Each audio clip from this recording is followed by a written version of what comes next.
How to block tags on Tumblr. Hi everyone, this is Kate here and welcome back to the channel. And on today's video, we will learn how we can block tags on Tumblr.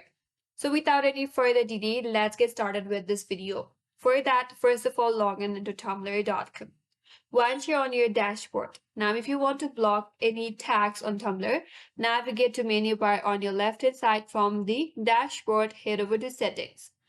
On the settings, scroll down and there is a section as content you see. Under that, there you have an option to add the tags or there is a filtered tags option. Click on this pencil-like icon and a field will pop up that says add a filter. There you have to add the tag that you want to block. So type in the tag that you want to block on Tumblr, then click on add button. Once you do that or once you have added the tag, now the tag has been blocked from your account. That's it. That's how you can block tags on Tumblr. And that's all for today's video. Hope this video was helpful, and if you're new to our channel, consider subscribing. Thank you for watching. Stay tuned for more videos.